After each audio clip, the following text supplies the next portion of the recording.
One word, just a reminder. I haven't said this in quite a while, but for all of you who've been a part of this, you understand how divided our country is about vaccines, mandates, and all that stuff. And so just by way of reminder, we trust you to use your judgment on what is safe for you.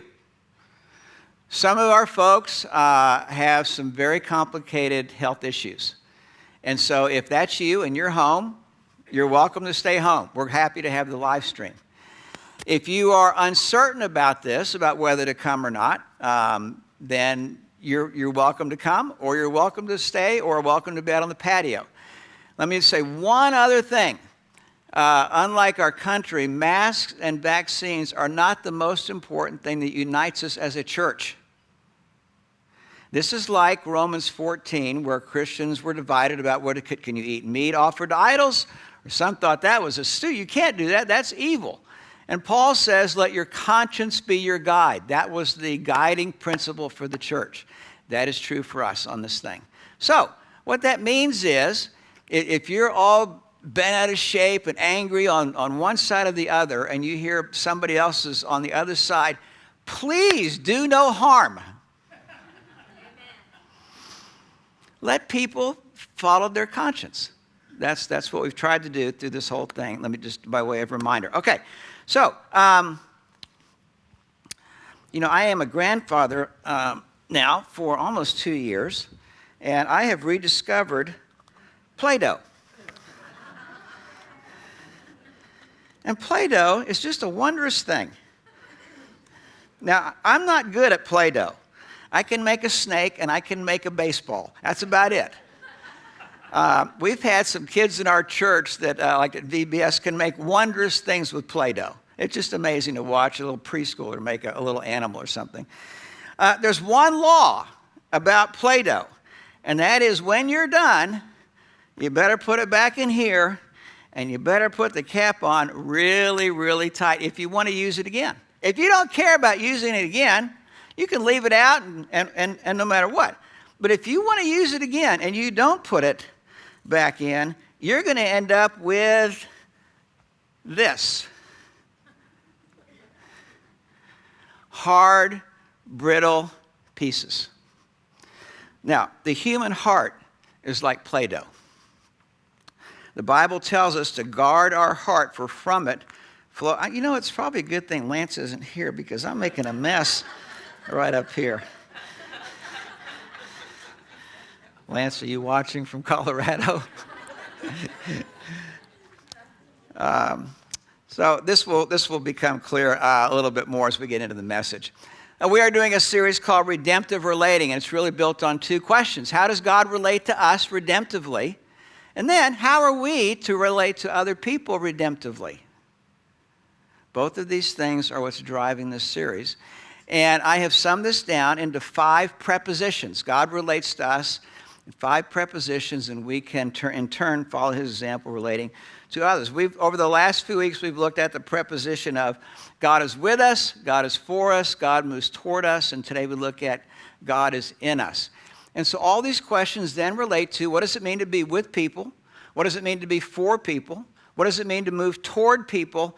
And what does it mean to move into people in relationship? And these all have the potential to be highly redemptive in our relationships.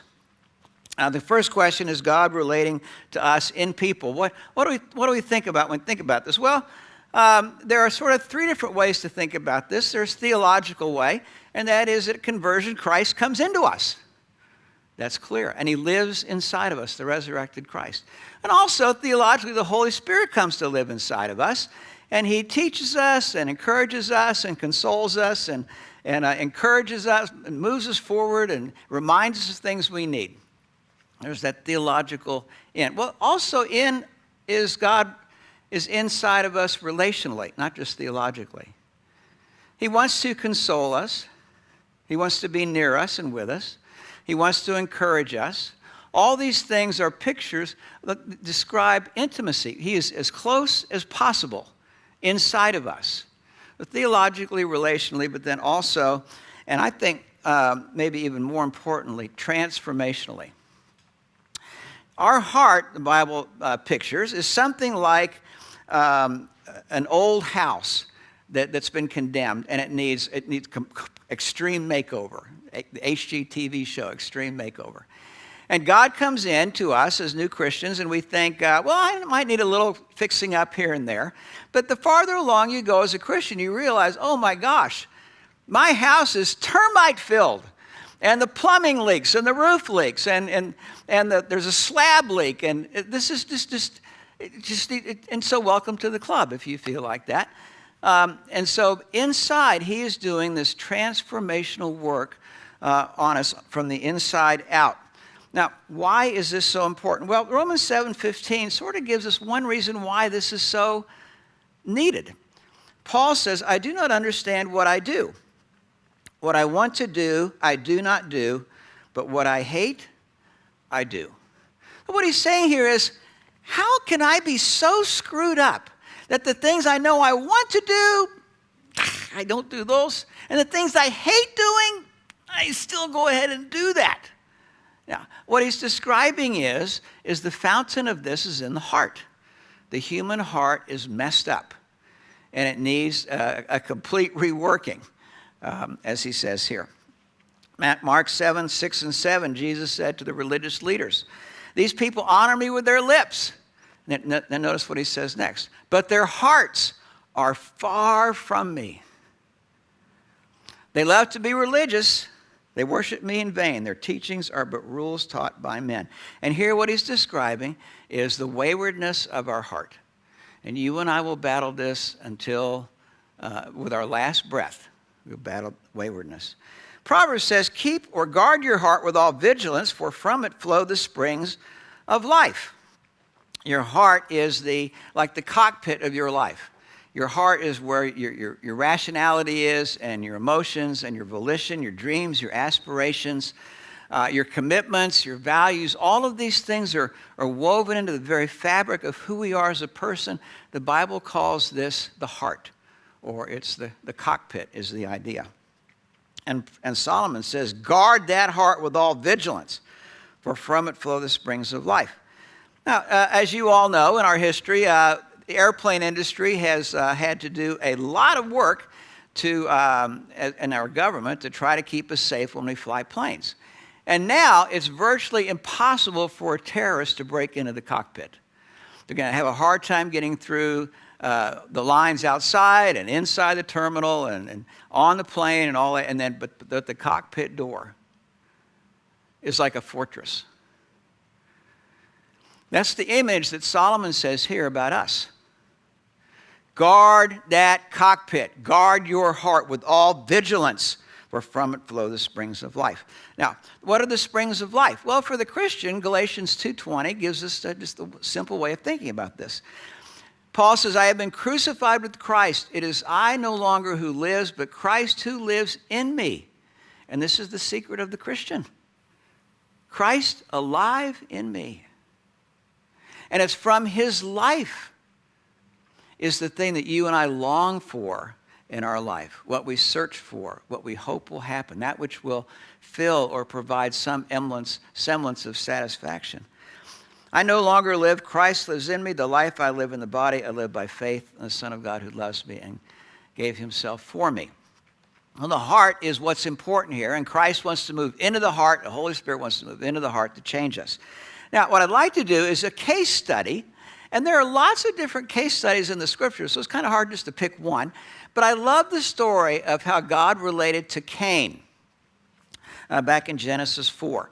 So the setting of the story is Adam and Eve have sinned. They've gotten kicked out of the Garden of Eden. Time moves forward, and Adam and Eve have two sons. The first one is named Cain, and the next one is Abel. And Cain is the older, Abel is the younger. And reading between the lines here, it had become apparent to the boys, and probably Adam and Eve, because of their sin, that sin wasn't forgiven and sort of expunged off the record just because we try hard or because we bring a gift to God. It requires a blood sacrifice. It's clear that Cain and Abel both knew this fact. But Cain, instead of following that, he was a farmer. and he thought better. He was going to bring some of the fruit of his farm, his grain, and he was going to bring that. Surely that would be good enough. Well, what we have, it's not just a nice boy trying to do nice things. He knew differently and insisted on doing it the way he wanted to do, as if that would be enough for his sin, and it was simply not.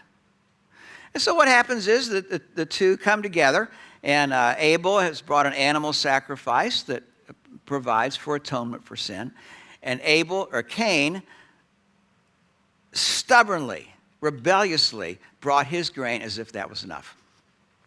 And that's the setting of the story. And then when this happened, the scripture tells us that God looked with favor on Abel's sacrifice, which is good news for you and me, and he looked with displeasure on Cain. Here's where we pick up the story in your handout, Genesis 4, verse 6. Now, what's happened with Cain, the scriptures tell us two things. He's become furious at God and his brother, and he's become depressed, angrily depressed, blaming God and blaming his brother. We pick up verse 6. The Lord said to Cain, "Why are you angry? Why is your face downcast?" The idea is depression. He's depressed. Now, it's interesting to me of how God is redemptively relating to him. He could have said to Cain, "What are you thinking? We've been over this before. You know what you're supposed to bring. And here you are mad at me because of your rebellion and mad at your brother." Doesn't do that. He starts with some rhetorical questions. Why are you angry? Question number one. And question number two, why is your face downcast? And the idea is if you'll just think about this for a moment, Cain, what you'll come to the conclusion is you are angry because of you. And you are depressed because of you. You want things to be a certain way, and they're not the way you want them, and so it makes you mad, and you're depressed about it. But it doesn't have to be this way. Think about this, he's saying. And then question number three, if you do what is right, will you not be accepted? Simple question. And it's the contrast question. Hey, Cain, this is not rocket science. Don't you remember what you're supposed to do? Animal sacrifice, sin, forgiveness, the wonder of being accepted again? But you said no to that. And you're still saying no to that. In other words, Cain, this is self-induced misery. Self-induced misery based on his pride, wounded pride. And then God gives him a reminder. If you do not do what is right, sin is crouching at your door. In other words, you're on a precipice here. You're on shaky ground. You're skating out on thin ice. This is not a good direction to go. If you keep going in this direction, you're going to bring even more misery upon yourself. Sin is crouching at your door. It desires to have you. And the picture is that of a lion wanting to have its prey. But you must rule over it. Now, it's at this point that God stops speaking and lets the questions just sort of hang in the air. And his warning, hang in the air. And so Cain hears this, but he is still furious and he's still depressed. He's still angry at God and he's still angry at his brother. And the picture here is one of his heart sulking and hardening and becoming brittle, like this orange Play-Doh. Now, a little bit of time passes. He is in his head as you and I think about this, which is usually a dangerous place to be. And verse 8, which is not in your handout, this is what he decides to do.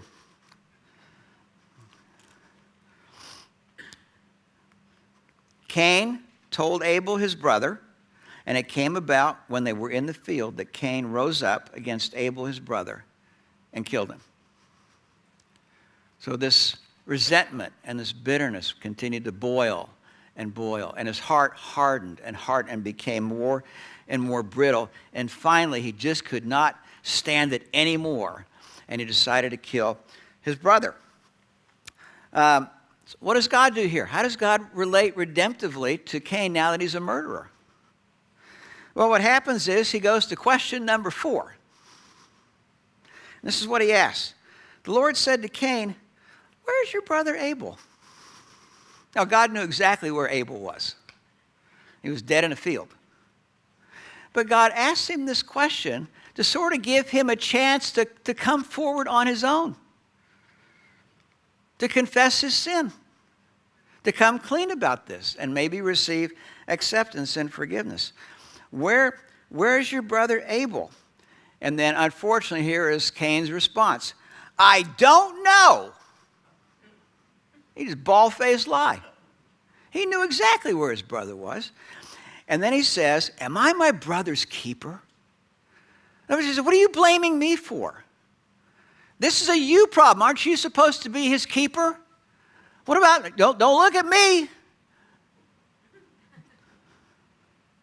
This is just raw, self-centered, proud sin. It's about as blatant as it can be. Am I my brother's keeper? He obfuscates, he blames, he redirects, and lies. We're pretty good at those things too. Now, what happens next? God goes to question number 5. This is just stunning to me. If I had been him, if I had been God, I would have said, just go to hell.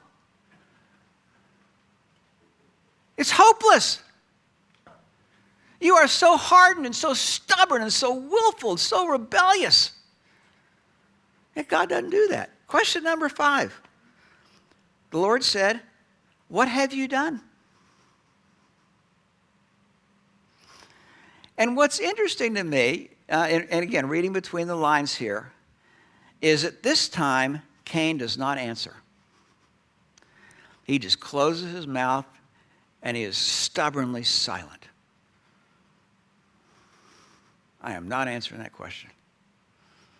You can take your question wherever you think it ought to be. I am not answering that question. Now, what I think of here at this moment, in the silence, I think about an old Western.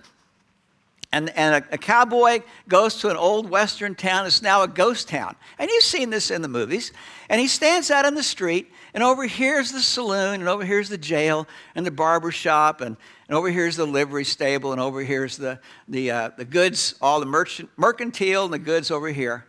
And where there once was life and people milling around and talking and stuff, now he's the only one there. And what do you hear in that? You hear the wind whistling.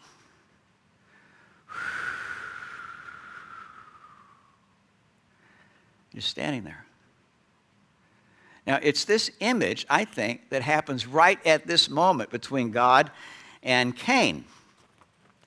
Finally, God says to him, listen. Listen to what? Well, he thinks listening to silence. But God hears something Cain doesn't hear. And he says, your brother's blood cries out to me from the ground. It's loud enough for God to hear. He finally puts eyewitness testimony out on the table. Finally. Now you are under a curse and driven from the ground, which opened its mouth to receive your brother's blood from your hand. When you work the ground, it will no longer yield its crops for you. You will be a restless wanderer on the earth.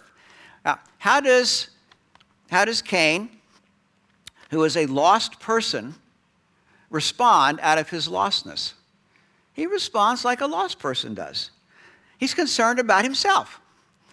Cain said to the Lord, my punishment is more than I can bear.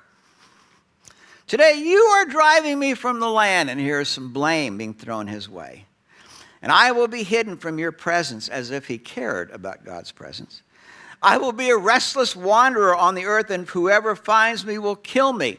Now, this is a picture of a heart that's getting smaller and smaller and smaller, harder, harder, and harder, brittle and more brittle. He cannot think about somebody before he thinks about himself. The Lord said to him, and again, this is just so amazing, of the patience, a long suffering of God here. Not so. Anyone who kills Cain will suffer vengeance 7 times over. Then the Lord put a mark on Cain so that no one who found him would kill him. So Cain went out from the Lord's presence and lived in the land of Nod, east of Eden. So what do we learn here about God relating in with Cain? He asked rhetorical questions, and he asked open-ended questions, and he allowed Cain to go deeper and deeper and deeper into this. And finally, God got more personal. Now, what does this mean for you and I as we relate to our spouse, or our teenagers, or our adult parents, or people at work? What does it mean to relate in to people's stories? Well, Hebrews 3:13 says, but encourage one another, or the Revised Standard Version can also be translated this way. Exhort one another daily, as long as it is called today, that none of you, notice, may be hardened by the deceitfulness of sin. We need each other. We are not solo Christians out there, being the Lone Ranger Christian. Each of us, as part of our church family, helps you and I to stay more like this than to become like this. Now let's look at this. Seth, put the green back in there before you forget. So we're going to look at an example of Jesus, and I love this story. A case study here of how Jesus does this as a human being related to two people. It's a dinner party, Luke chapter 7. And the dinner party is hosted by Simon the Pharisee, and there's some other guests there, and they're at a table. And back in those days, when there was a dinner, it was a low table, and they would lay down, kind of catty corner, and they would rest on one elbow and eat this way. And that's the setting. Jesus has become the guest of honor. Other people are eating. And I would pick up the story in Luke 7:36. One of the Pharisees invited Jesus to have dinner with him, so he went to the Pharisee's house and reclined at the table. So far, so good. And then somebody crashes the party, which in that day was not that odd. Verse 37, then a woman who had lived a sinful life in that town, when she learned that Jesus was eating at the Pharisee's house, she shows up. And she shows up with an alabaster jar, something that may have looked something like this, a perfume bottle. Now, the picture here is the table, and Simon's probably at this end, and Jesus may be at this end, and the guests on both sides, and this woman comes in, and Simon knows exactly who this woman is, and exactly who this woman had been. We used to call her, my mother used to call this woman a woman of the town, or a prostitute. And Simon looks at this woman, as we'll see as the story goes on, and cue eye roll, or that look of disgust, like, oh, why are you coming? Now, you may get mad at Simon, but imagine that you have a dinner party you've taken some time to put together, and somebody that you did not like at all happens to crash your party and shows up. You would probably have some issues as well as Simon. A woman of the town. Now, she'd been a prostitute. Her heart, over years, had become brittle and hard. She had dealt with outward shame by people in the town who looked at her and just sort of did that eye roll or that kind of thing, or just ignored her. And she also dealt with inner shame, in her quiet moments. What have I done to myself? What have I done with my life? How could I have gotten to this point in time? And then something different happens. As she stood behind him at his feet weeping, she began to wet his feet with her tears. She wiped them with her hair. She kissed them and poured perfume on them. Now, something happens in that moment as she's standing over the feet of Jesus. Now, it's my opinion, we're not told this, but it's my opinion that sometime before this dinner party, her life had been changed because of a communication with Jesus Christ, where she discovered that he loved her like nobody else ever had. And it was the kind of love she'd been searching for all her life. He loved her in spite of knowing exactly who she had been and exactly who she was. And she had never tasted that before. And something happened. We call it rebirth. A new life was born in her. She had a new hope and a new direction. As the dinner party's going on, she's reminded of this. Jesus is there, and she comes in, and she stands at his feet. And my impression is that she looked down at him, and he looked back at her. And the kind of look on his face that you all would, and I would kill to have. That God is for me. He's with me. He moves towards me. He's in me. He's delighted with my presence. And something grabs her heart there, and she's overwhelmed with this. And her eyes slowly fill up with tears. And then I can imagine these pools of tears sort of rising up to the top of the bottom of her lids there, and then overflowing the levees and coming down the right cheek and the left cheek, and some more coming behind those, and coming together at the point of her chin, and then falling down, down, down, down, and plop on his feet. Plop. Plop. Plop. Her tears. Now, it's at this point that we don't know exactly what happened. I suspect that Simon looked at this and saw a spectacle. What is she doing to my dinner party? And perhaps he looked at her with that look of shame that he had honed to a razor-sharpened point. But she keeps looking at Jesus, and she looks down, and she realizes that his dusty feet with dirt that had not been washed when he came in now had sort of the same kind of look that your toddlers have when they've been out on a muddy day, barefoot. And she looked at this mess that she was creating. Now, she had no water to wash the feet with, and she had no towel to wash the feet with. And there she was, sort of perhaps embarrassed or awkward. What do I do here? And so this is what she does. Then she wiped them with her hair, kissed them, and poured perfume on them. So she bends down on her knees, and she unwraps her hair, and she begins to clean his feet with her hair.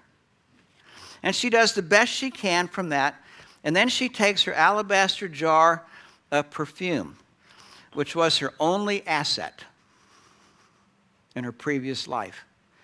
And she pours that perfume on his feet. And the aroma of that filled the room. Now Simon just can hardly stand this. Verse 39. When the Pharisee who had invited him saw this, he said to himself, if this man were a prophet, he would know who is touching him and what kind of woman she is. She is a sinner. Now, this is quite a remarkable story, because imagine that Simon the Pharisee is sitting there, or maybe you can imagine you're the dinner host and Jesus Christ is sitting at your table, and you look at this going on, and the thought that comes to your mind about Jesus Christ is, he purports to be a prophet, but he is a fraud. A fraud. He would know who this woman is. And he's letting this spectacle go on, doing nothing. It's a rather different kind of evil that can look Jesus Christ in the face and say, you're a fraud. You're a fraud. And then he looks the same way at her, that she is a sinner, sinner number one, with contempt. Then Jesus answered him. Now, what's going on in this story from here on is Jesus is going to be speaking into Simon, and he's going to be speaking into the woman. Watch how he does this. Jesus answered him, Simon, I have something to tell you. Tell me, teacher, he said. 2 men owed money to a certain moneylender. One owed him 500 denarii and the other 50. So by way of illustration, imagine that in our crazy housing market, you wanted to buy a house and you had no idea how you're going to come up with a down payment, much less how to pay for this. And a rich uncle shows up at your house and says, I'm willing to loan you $500,000 interest-free. Uncle, are you sure? And then he shows up at your brother's house, who has just graduated from med school and has $50,000 in medical school costs. And the rich uncle says to your brother, I'm willing to loan you that money. You can pay off the loan.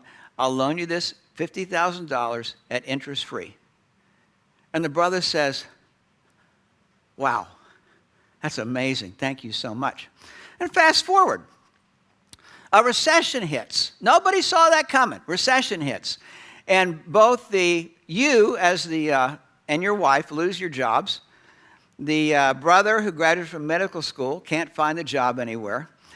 And you are delinquent on a month's payment, your mortgage. And you are delinquent on a second month's payment. And you're coming up on a third month and have no idea how you're going to pay this. And your uncle calls. He says, I want to come see you. What are you thinking? Oh no, we're going to be another statistic of foreclosures. And all the money we put into this house, what we'd saved up to this point, is going to be gone. You have to file bankruptcy. 7 years of bankruptcy. And then he also wants your brother to be there when he comes over. And the brother's thinking, I haven't paid him back anything. I still don't have a job. I can't find a doctor job anywhere.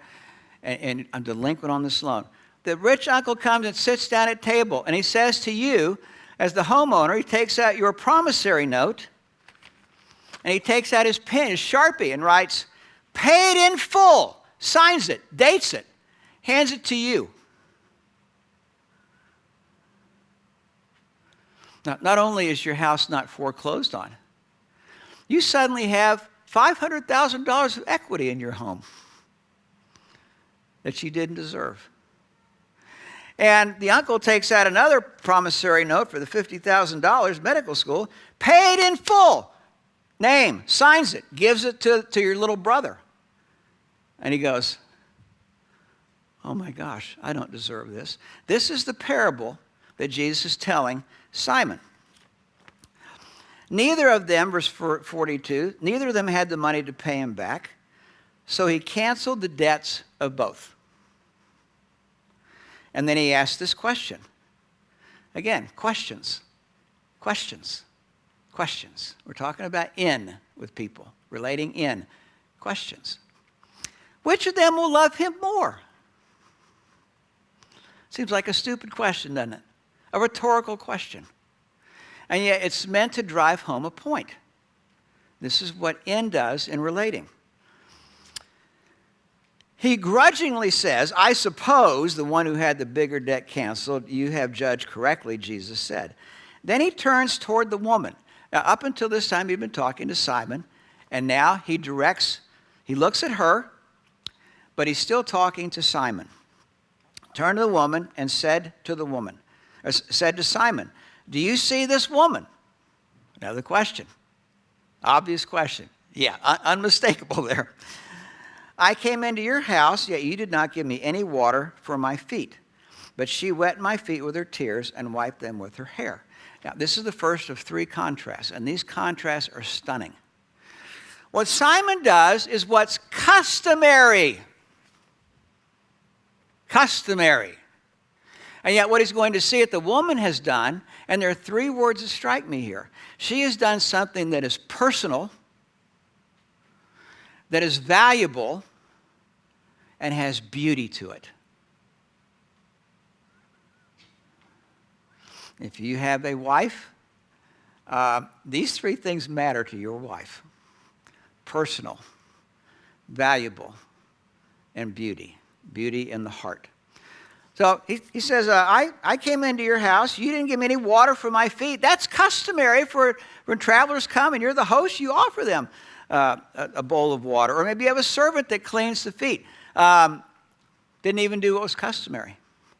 And yet, she wet my feet with her tears and wiped them with her hair. Something personal, valued, and beautiful. Imagine if you were her listening to Jesus talk to Simon about her. What do you think is going on in her heart? Life. life. Second one, you did not give me a kiss. Standard operating procedure in the Middle East, kiss on each cheek. Simon didn't do that with Jesus. But this woman, from the time I entered, has not stopped kissing my feet.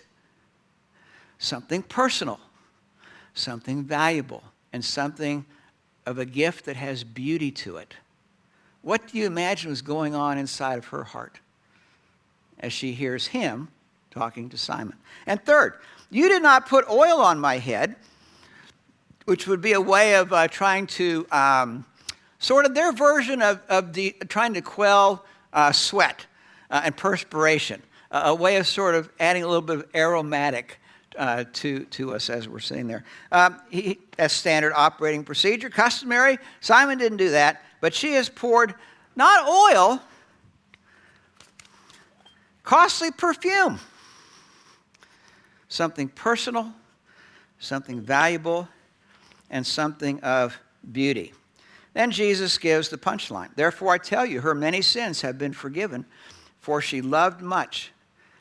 Imagine you are this woman with your history and the shame you've carted around with you all these years and hearing these words. These are defining words. And the thing that maybe you take away from this message is, while Simon looks at her past, which identifies her, and he looks at what appears to still be her present, which identifies her, to Jesus, that's almost immaterial. He can see something down in her heart like kernels or diamonds or jewels of what she can become, what she's already started and what she can become. We're going to look a lot more of this next week on the fifth message in the series. Then Jesus said to her, your sins are forgiven. The other guests began to say among themselves, who is this that even forgives sins? Jesus said to her, your faith has saved you. Go in peace. Now, just very quickly, on the back of your handout, there are a couple good verses here about the effect that we should have if you're thinking about in. We're not going to take the time to read this, but let me just make this personal. This starts with listening. You have got to become a very good listener. And probably even a better listener than you think you already are now. Secondly, don't quickly react. This is Proverbs 15:28 and 18:13 are important verses here regarding this. Ponder what you're hearing. Let it resonate. Let it resonate in your own story, and respond out of that. Third, be curious about someone's inner story. They need to sense that you're curious about their story. We call this care. Number 4, what stops the process? We minimize, you shouldn't feel that way. We give advice, a plan of action, and going deeper into the person's heart stops right there. We are going no farther in. And then 5, what good desires do you hear in the heart of the person with whom you're talking? That's the essence of next week's message. What good desires, what is God doing redemptively that you can highlight on this? Now, let me just do we'll close with just a quick analogy. Imagine that you're at the airport and you're standing on a plane and you are standing in the galley where the stewardess or steward greets the passengers when they come in. But you're the pilot. You've been the pilot of the plane. And you hear that God is with you. And so imagine that you just hear somebody told you that God is at the counter and he just got a boarding pass for your plane. He wants to be with you. And then our second preposition was for. And so as he's coming down the gangway and entering the plane, he sees you standing there at the door, the galley, so to speak, and you sense in his attitude that he is for you. And you're happy about that. You're glad for that. And the third preposition is toward. And now, instead of going back to coach or first class, he moves towards the cockpit. You have been the pilot. And now comes the moment of destiny. Who is going to sit in the pilot's chair? Are you going to insist on sitting in the pilot's chair? Are you going to say, excuse me, Jesus, but your seat is 25C. I got you a window seat. Or maybe you'd say, well, no, I wouldn't do that. I would put him in first class. You're in the first row. Sit there. When we do that, and we go sit in the pilot's chair, we will fly our plane like we always have. A flight to nowhere. Let's pray together.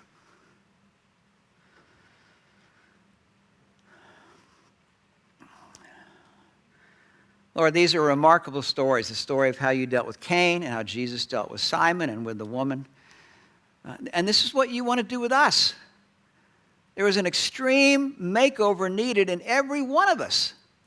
And either we will resist you like Simon and Cain did, or we will gladly yield to you as this woman did. And we will find real life as a result. Father, help us to choose you, to surrender the cockpit to you, to let Jesus Christ sit in the pilot's chair. And maybe he would tell you, son, daughter, you've got seat 25C. I got it all arranged just for you.